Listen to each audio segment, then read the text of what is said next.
मैं बचपन में भीख मांगने से मेरे जीवन की शुरुआत हुई। जैसे ये बड़ा गांव है, ये बड़ा गांव तो बड़ा है, नाम ही इसका बड़ा है। मैं तो एक छोटे से गांव से हूँ। मेरा जन्म भी मध्य प्रदेश का है, जबलपुर जिला, रेौंझा गांव। एक छोटे से गांव का हूँ मैं बचपन में भीख मांगने जाता था गांव में, सबके घर भिक्षाम देही भिक्षाम देही। गांव के लोग मुझे, गांव की महिलाएं सूपे में सीधा लगा कर देती थी। आटा जरा सा, दाल जरा सी, चावल, थोड़ा आलू भी देती थी माताएं, थोड़ा नमक के ढेले भी हमें भीख में मिलते थे, और कोई हमें जरा कटोरी में घी भी दिया करता था। तो मैं बचपन में गांव में भीख मांगने जाता था। जब भीख मांग के आता था, जब वो आटा देता था माँ को, दाल देता था, तब हमारी माँ भोजन बनाती थी, और भोजन बनाए और फिर हम लोग उसका भोग लगाएं भगवान के मंदिर में, और फिर हम लोग खाते थे। मैं खुद भीख मांगने जाता था गांव में। मेरी शुरुआत तो यहाँ से, जब मैंने होश संभाला ना, तब मेरे कंधे में 3 झोला टांग देती थी माँ। 3 झोला मतलब एक आटा का, एक दाल का, एक चावल का। तीनों झोली में आटा चावल दाल मांग के गांव से ले आया करता था। माँ बनाया करती थी, खाया करता था। मेरे पास ना कपड़े, मेरी मौसी आती थी साल में एक बार, हफ्ते भर के लिए। तो मेरी मौसी, मेरा एक भाई है मौसी का लड़का, वो शहर में रहता था। तो वो जीन्स शहर के लोग पहनते थे, हम गांव के थे, शुद्ध गांव के, तो जीन्स हमारे यहाँ नहीं था। तो मेरी मौसी जब आती थी तो वो कभी कभी भाई के कपड़े उतारे हुए जो वो रिजेक्ट कर देता था, तो वो ले आया करती थी। मैं उन कपड़ों को देखकर बहुत प्रसन्न होया करता था, और एक जोड़ी कपड़ा लाती थी तो 1 साल तक मौसी का इंतजार करता था कि मौसी आएगी तो कपड़े लाएगी। और वो भी कपड़े जब लाती थी तो मैं उनको बड़े शौक से, जब मैं कहीं जाता था तो उन कपड़ों को पहन के जाता था। हमारे पिताजी साल में 1 बार कपड़े दिलाते थे। मैं पैंट पहनता था बचपन में, तो दोनों पीछे छेद हो जाते थे, इतने बड़े बड़े घिस जाते थे, मतलब चड्डी दिखने लग जाती थी पैंट से, शरीर ढकता ही नहीं था। ये गरीबी है। ऐसे कपड़े मैंने बचपन में पहने। जीन्स पहनने को मैं तरसता था। महंगा आता था, पिताजी दिला नहीं पाते थे, गरीबी जरूरत से ज्यादा थी। ऐसे हाल में मैंने अपना बचपन गुजारा है। एक रुपए की कीमत क्या है। जब मैं भीख मांगने जाता और जरा चावल के 4 दाने गिर जाते थे ना, मैं उन्हें समेटा करता था। 4 दाने की कीमत क्या है, मेरे से बेहतर शायद आप भी ना जानो। गरीबी सब कुछ कराती है साहब। देने वाले किसी को गरीबी ना दे, जान ले ले मगर बदनसीबी ना दे। ऐसी गरीबी में हमारे पिताजी मंदिर में एक पुजारी थे।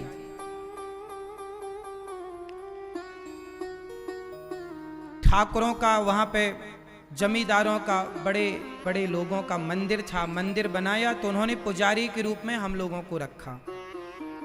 उन लोगों ने फिर हम लोगों से कहा पिताजी से कि ये मंदिर खाली करो।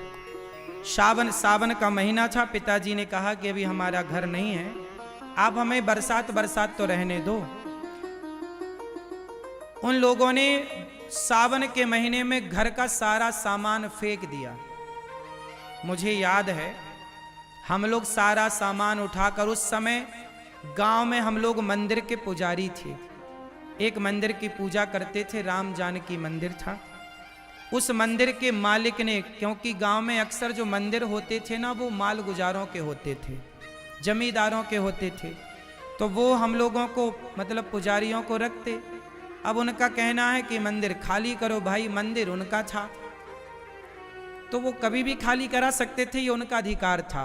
सही था कि उन्होंने मंदिर खाली कराया, लेकिन उस समय खाली कराया जब सावन था, पानी बरस रहा था।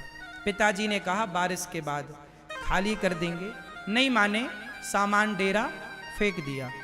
तब हमारी माँ और हम सब लोग, पिताजी हम सब, दूसरों के घर में जाके रात गुजारते थे। कैसे कैसे दिन गुजरते थे। हम तो छोटे थे, लेकिन उस समय हमारी माँ, हमारे पिताजी किस तरह की स्थितियों से गुजरे हैं हम लोग जानते हैं। घर नहीं था तब पिताजी ने माता के नाम से इंदिरा आवास योजना का पैसा देती थी सरकार, 20,000 रुपये। उसमें 5,000 घूस देनी पड़ती थी, जिसमें 15,000 रुपये मिलते थे। उस 15,000 रुपये में पिताजी ने घर बनवाया था। एक 18x20 का एक प्लॉट है, 18-20 का एक प्लॉट है। पिताजी ने पहले उससे ले रखा था, पर उसमें घर नहीं बना, तो 20,000 रुपये मिले, 15,000। उस 15,000 में घर बनाए और उसमें हम लोग रहे। आप आश्चर्य मानेंगे, उस घर में अभी भी हम लोग रहते हैं। घर वही है, पहले चिनाई मिट्टी की हुई और जैसे तैसे पिताजी ने बनाया, उसी को फिर उसी पे हम लोग अभी कोरोना काल में भी हम लोग उसी गांव में उसी घर पे रहे। अभी कोरोना काल में भी अभी भी हमारे बड़े भैया वहीं पर रहते हैं। ये वो घर है, आप टीवी पे देख सकते हैं। ये वो घर है, पहले एक ही छत थी कच्ची सी, फिर उसको बनाए। ये मंदिर जिसमें हम लोग पूजा करते थे। ये हमारा गांव है, जिस गांव में हम लोग, हमारा जन्म हुआ, हम पले बढ़े। ये हमारे गांव में एक तालाब है, जिस तालाब में हम लोग नहाते थे, और ये घर के ठीक सामने था। ये वही घर है जिस घर में हम लोग बचपन में रहे।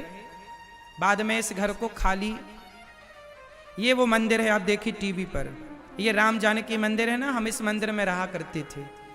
तो अब तो हम लोग इस मंदिर में जाते हैं। ये मंदिर है, इस मंदिर में हम लोगों का बचपन गुजरा, यहीं रहे। पर जब थोड़ा बड़े हुए तो मंदिर के मालिक ने यहाँ से हम लोगों को निकाल बाहर किया। ये जो बाउंड्री है ना, ये जब मैं छोटा था तब मेरे सामने हुई थी। ये जो राम जानकी मंदिर लिखा है ना, उसमें ये मेरे सामने ही लिखा गया था। इस बात को अब 20 साल हो रहे हैं, 20 साल। अब तो ये मंदिर भी अलग तरीके से हो गया, हमारे टाइम पे अलग तरीके से था। ये मंदिर, ये वही दरवाजे हैं, ये वही मंदिर है जिसमें हम लोग पूजा करते थे। ये बातें हम केवल आपको इसलिए बता रहे हैं कि देखो, गरीबी क्या होती है मेरे से बेहतर कोई ना जानता होगा। जरूरतें क्या होती हैं, हमारी तो रोटी की भी जरूरतें पूरी नहीं थी, कपड़े की भी जरूरतें पूरी नहीं थी, मकान तो था ही नहीं। रोटी, कपड़ा, मकान कुछ भी नहीं था हमारे पास, जरूरतें पूरी नहीं हो पाई। लेकिन ये दास अनिरुद्ध ने भगवान की कृपा से पढ़ाई की, और पढ़ करके 2006 में मैं पढ़ने वृंदावन आया, और वृंदावन में पढ़ाई की, और पढ़ने के बाद समाज की सेवा की। और जब मैं काम करने लगा, मैं पैसे कमाने लगा, तो मुझे पैसे जरूरत से ज्यादा मिलने लग गए। मुझे इतने पैसे मिलने लग गए कि मैं कपड़े भी पहनने लग गया, मैंने रोटी भी पेट भर खाना शुरू कर दिया, और भगवान की कृपा से सब ठीक हुआ। फिर मुझे लगा कि अब तो पैसा मेरी जरूरत से ज्यादा आ रहा है। तो जब पैसा मेरी जरूरत से ज्यादा आया, तो मैंने सोचा कि यदि पैसा मेरी जरूरत से ज्यादा है तो आओ अब उस पैसे को दीन दुखियों की सेवा में समर्पित करते हैं। तो जो फुटपाथ पर वृद्ध माताएं पड़ी मुझे मिलती, जो लोग जरूरतमंद मुझे फुटपाथ पर पड़े मिलते, मैं उनको उठा उठा कर लाता, और मैं कहता कि मैं अपने लिए घर नहीं बनाऊंगा, इन वृद्ध माओं के लिए घर बनाऊंगा। और आज पूरा गौरी गोपाल 290 वृद्ध माताएं रहती हैं। आज भी आप वृंदावन घूम के आना, आज भी मेरे पास घर नहीं है, मैंने घर नहीं बनाया अपने लिए। आज भी मेरे पास कोई घर नहीं है। जो वृद्ध माताएं जहां रहती हैं, उन माओं की तरह एक कमरे में ये दास अनिरुद्ध भी रहता है। मैंने आज तक अपने लिए कोई बड़ा घर नहीं बनाया कि ये घर कोई कह सकता कि ये महाराज जी का घर है। घर नहीं बनाया, मैंने वृद्ध माओं के लिए घर बनाया। जो गौरी गोपाल वृद्धाश्रम है वो वृद्ध माओं का घर है, और 290 माएँ रहती हैं। मैं पैसा कमाता हूं साहब, लेकिन मेरी जरूरतें को पूरी होने के बाद भी जब विधाता ने दिया, तो मैंने उस पैसे से सिगरेट नहीं पी, मैंने उस पैसे से बड़ी बड़ी गाड़ियां लेके घमंड नहीं दिखाया, मैंने उस पैसे से शराब नहीं पी, मैंने उस पैसे से उन बेसहारा माओं को सहारा दिया। क्योंकि मुझे पता है कि घर से कोई आपको निकाल दे तो उसकी पीड़ा क्या होती है। जब कोई आपको घर से निकाले तो तकलीफ क्या होती है। मैं जानता हूं उन माओं की पीड़ा, जिन माओं के अपने बेटे उनको घर से निकाल देते हैं, उन माओं की पीड़ा शायद आप कभी जान भी ना पाओ। मुझे घर से निकाला गया था गांव के कुछ लोगों के द्वारा, मैं जानता हूं कि घर से निकाल देने की पीड़ा क्या है। शायद भगवान ने मेरे जीवन में जो इतना संकट, इतना कष्ट, इतना दुख भेजा था ना, शायद वो मेरी पढ़ाई थी कि बेटा पहले तू सब जान ले कि कष्ट क्या होता है, गरीबी क्या होता है, तकलीफ क्या होती है। जब तक आप तकलीफ नहीं जानते ना, तब तक तकलीफ समझते नहीं हैं। इसलिए मैं जानता हूं कि बेसहारा माओ का दर्द क्या है। इसलिए गौरी गोपाल आश्रम में मैं समय निकाल कर, इतना व्यस्त होने पर भी समय निकाल कर मैं उन सभी माओं के पांव दबा करके अपने पुत्र धर्म का पालन करता हूं। पैसे कमाता हूं साहब, चोरी नहीं करता। देखो ना, 3 घंटे ददरुआ धाम में कथा सुनाता हूं और वहां से भाग के यहां आता हूं, 3 घंटे आपके बीच में कथा सुनाता हूं, ओवर टाइम काम कर रहा हूं। किसके लिए? तुम्हारे परिवार में 4 लोग हैं ना, तुम उसके लिए करते हो। हमारी वृद्ध माएँ हैं, हम उनके लिए कमाते हैं, कमाना पड़ेगा। नहीं कमाए तो गौरी गोपाल में चूल्हा कैसे जलेगा। तुमसे कहते हैं थोड़ा थोड़ा सहयोग करो, कुछ लोग करते हैं, कुछ लोग हंसते हैं कि देखो भिखमंगा मांग रहा है भीख। क्या करें साहब, मांगना पड़ता है। कोई अपने लिए थोड़ी मांग रहे हैं, हमारे अपने लिए तो हमारी अपनी जरूरतें कुछ है ही नहीं, इच्छाएं भी नहीं है। अब हमारी कोई इच्छा नहीं है। बताओ हमें क्या बनना है? जो बनना था बिहारी जी ने बना दिया। हम तो भिख मंगे थे, भीख मांगते थे गांव में, हमें तो बिहारी जी ने जो बना दिया वो हमारी औकात से करोड़ों गुना ज्यादा है। अब क्या इच्छा है? कोई कामना नहीं, मेरी कोई इच्छा नहीं है। इच्छा केवल इतनी है कि गौरी गोपाल आश्रम में जो माएँ हैं ना, उनको समय पर रोटी मिलती रहे, समय पर दवाई मिलती रहे और उनकी सब प्रकार से व्यवस्थाएं बनी रहें। गौरी गोपाल गुरुकुल में सोचिए, वृद्ध माओं की सेवा के बाद भी मुझे लगा कि मेरे पास माओं की सेवा के बाद भी कुछ और काम हो सकता है। तो मैंने गौरी गोपाल गुरुकुल में 150 बच्चे रखे। उन बच्चों को आज गौरी गोपाल गुरुकुल में ये दास अनिरुद्ध आप लोगों से भीख मांग मांग करके उन बच्चों को, उनको कपड़ा पहनाना, पुस्तक, कॉपी, किताब, पेन, रहना, खाना, उन बच्चों को 150 बच्चे गौरी गोपाल गुरुकुल में पढ़ते हैं, उन सबको पढ़ाता लिखाता हूँ। मुझे लगता है यार मरूंगा ना, कुछ लेके ना जाऊंगा। आओ, जब तक हूँ जीते जी, मेरे मेहनत करने से कोई बच्चा पढ़ पा रहा है, किसी माँ को सहारा मिल रहा है, किसी को पेट भर रोटी मिल रही है, तो आओ मेहनत करते हैं। आओ मेहनत करके किसी की सेवा करते हैं। अपने लिए तो पक्षी भी जीता है, अपनों का पेट तो कुत्ता बिल्ली भी भरते हैं। आओ समाज की सेवा करते हैं। गौरी गोपाल आश्रम में सवेरा होता ही हजारों साधु भोजन करते हैं। मैंने एक संकल्प लिया मन में, जब मैं भीख मांगता था ना अपने गांव में, तो याद रखना, जब मैं भीख मांगने जाता ना, तो मैं महीने में 2 बार भीख मांगता था, अमावस और पूर्णिमा। तो 2 महीने में, 1 महीने में 2 बार मांगता, तो 1 बार मांगने जाता तो 15 दिन का राशन मुझे मिल जाता गांव के लोगों से। हम लोग 4 लोग थे, हमारी एक बहन, हमारी 2 बहनें हैं। एक बहन बचपन में भगवान के घर चली गई, उसको टिटनेस हो गया था, पिताजी के पास पैसे नहीं थे, दवाई करा नहीं पाए, भगवान के घर चली गई। एक बहन हमारी सबसे बड़ी है, एक भाई है हमारा बड़ा, और एक ये दास सबसे छोटा, और माता पिता। तो 4-5 लोगों का परिवार, 5 लोग थे। 5 लोगों के लिए कितना राशन था। गांव में मांगने जाते तो 15 दिन का गुजारा हो जाता। तो महीने में मैं 2 बार मांगने जाता। हुआ क्या, कभी मैं मांगने जाता, कभी बड़े भैया मांगने जाते। कभी मैं मांगने जाता, कभी बड़े भैया मांगने जाते। तो मैं जब मांगने जाता तो कुछ लोग क्या करते, मुझे देख के ना कुछ लोग अपने दरवाजे बंद कर लेते थे। अरे महाराज आ रहे हैं, बंद कर लो। कुछ लोग कह देते महाराज बाद में आना, अभी हम फुर्सत में नहीं हैं। ऐसे लोगों के घर में दोबारा जाता भी नहीं था। मैं भिखारी जरूर था पर स्वाभिमानी था। सम्मान से दोगे तो लूंगा, भीख भी मांगता हूं इसका मतलब ये नहीं कि तुम कुत्तों की तरफ फेंक के दोगे। सम्मान से भीख लेना जानता हूं, है ना। भीख मांगने वालों का भी एक स्वाभिमान होता है। आजकल के जो भिखारी आते हैं ना, वो क्या कहते हैं, भैया हमें पैसे चाहिए ना। ये अच्छे कोटि के भिखारी नहीं है। भिखारियों की पहचान मैं बताता हूं, जितना आपके द्वार से मिल जाए प्रसन्न चित्त से उतना लेकर आपको आशीर्वाद देना, ये अच्छे भिखारियों की पहचान है। हमें जितना मिलता था हम उतना लेते थे, कभी नहीं बोलते थे कि और लाओ, नहीं, जितना आपने दिया बहुत। तो हम ऐसे भिखारी थे। कुछ लोग दरवाजे बंद कर लेते थे, हम दोबारा जाते भी नहीं थे उनके घर। फिर उनके घर कभी नहीं जाते थे मैं मांगने के लिए, अगले महीने भी नहीं जाते, उसके अगले महीने भी नहीं जाते। फिर वो कई बार जब उन्हें लगता कि अरे पंडित जी तो हमारे घर आप आए नहीं, हमने बोला मौसी तुम्हारे घर आए थे, तुमने दरवाजा बंद कर लिया था, फिर वो अपने से सीधा बना के सूपे में वो लेके आया करती थी। तो कुल मिला के हम ये आपसे कहना चाह रहे हैं कि ये दास अनिरुद्ध यदि आपसे मांग रहा है ना, तो अपने लिए नहीं, उन बेसहारा वृद्ध माओ के लिए मांग रहा है।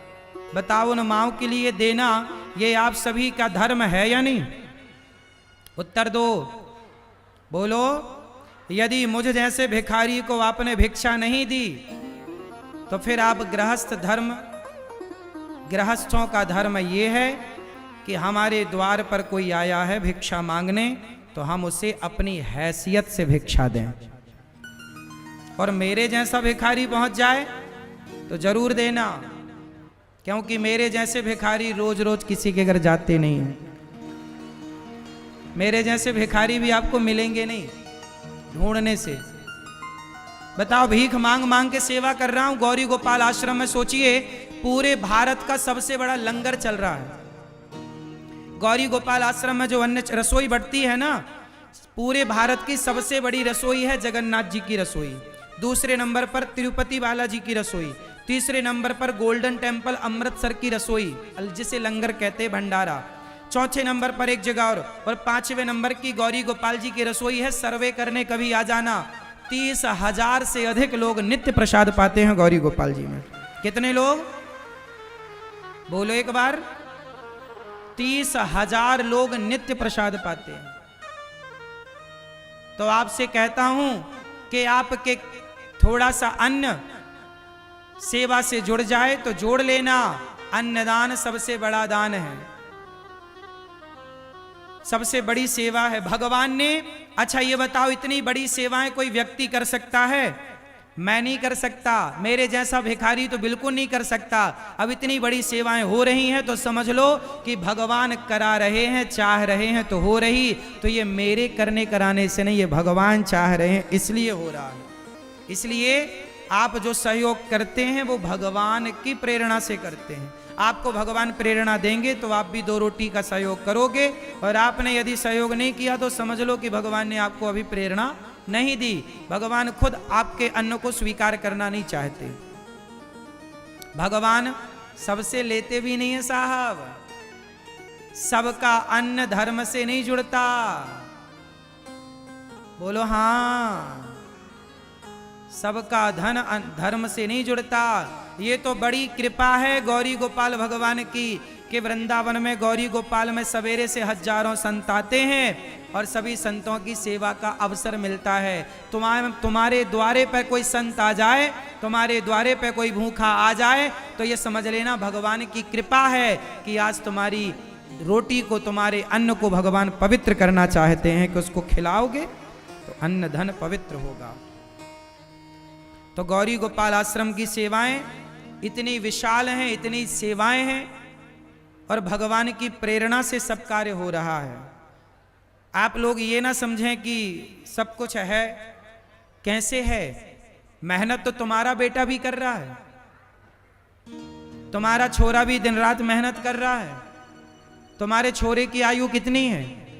तुम्हारा बेटा कितने साल का है? तुम्हारे बेटे के बराबर कहीं मैं हूं। मैं अभी 34 साल का हूं, 34 रनिंग चल रही है, 34। 33 साल कंप्लीट होके सितंबर में 34 चालू हुआ। ये दास अनिरुद्ध 34 साल का है। मेरी उम्र के तुम्हारे बेटे होंगे, मेरी उम्र के तुम्हारे पोते होंगे, दादाजी जितने यहां बैठे हैं। हाँ या ना? मेरी उम्र 34 साल है, इस 34 साल की उम्र में ये दास अनिरुद्ध जितनी मेहनत करके समाज की जितनी सेवा कर रहा है, आपके बेटे भी इतनी मेहनत करके समाज का पैसा कमाना बड़ी बात नहीं है, पैसे का सदुपयोग करना बड़ी बात है। क्यों मेरी माँ? सही जगह खर्च करना बड़ी बात है। आजकल के लड़के बड़े गांव में भी इतने लड़के हैं, सब कमा रहे हैं, आपके बच्चे भी पैसे कमा रहे हैं, पर वो कमा के 500 रुपया की शराब पी जा रहे हैं, हाँ या ना? कमा के वो 1000 रुपया का मुर्गा खा जा रहे हैं। कल एक छोरा बोल रहा था परसों नरसों के मांस खाने से सेहत बनती है, मेरे को पढ़ा रहा था वो, यही छोरा। तो ये तुम्हारी औलादें हैं, मांस खाने का फायदा मुझे बता रहा था वो। तो ये तुम्हारी बच्चे, वो भी लगभग मेरी उम्र का था। तो एक वो बच्चे हैं जो मेरी उम्र के तुम्हारे मांसाहार कर रहे हैं, एक वो हैं जो शराब पी रहे हैं, और एक बच्चा मैं भी हूं। मैं भी तो अपनी माँ का बेटा हूं, अपने पिता का पुत्र हूं, तो मैं भी तो एक बच्चा हूं, मेरी भी तो अपनी इच्छाएं हैं, मैं भी तो गाड़ी खरीद सकता हूं और यूं यूं चला सकता हूं। लेकिन मैंने अपने कमाई के प्रत्येक रुपए का सही उपयोग किया है कि नहीं? जोर से बोलो। इसलिए अपने बेटों को बोलना कि आप भी बेटा पैसा कमाओ, और ऐसे पैसे कमाओ कि वो पैसा किसी के काम आए, किसी की जरूरत में आप खड़े हो सकें, भूखे की रोटी बन सकें आप, निर्बल का बल बन सकें आप। गौरी गोपाल में ऐसी ऐसी माएं बेटे छोड़कर जाते हैं जिन माओं से खड़ा नहीं हुआ जाता, चला नहीं जाता।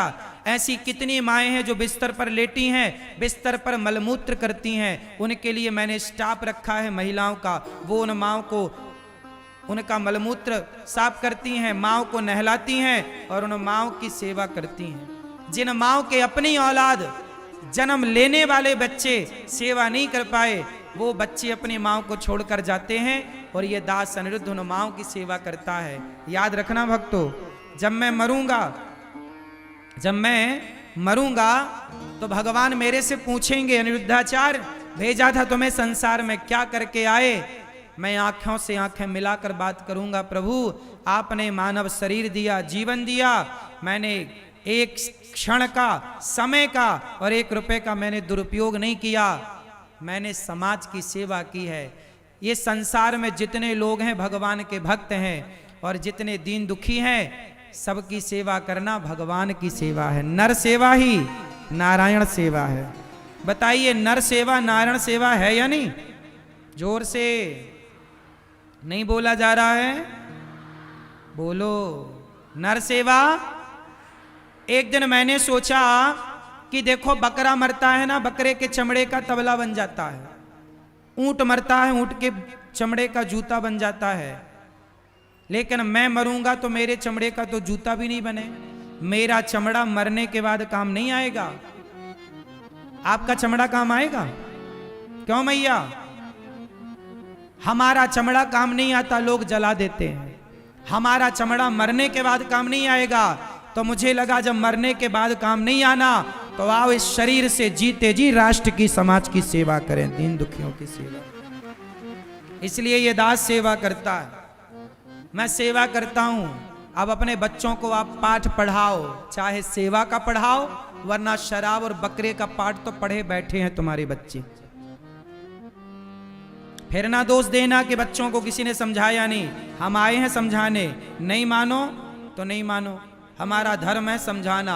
जिस रास्ते पर हम चल रहे हैं, हम चाहते हैं आप भी उसी रास्ते पर चलो, और हम जिस रास्ते पर चल रहे हैं वही रास्ता सही है।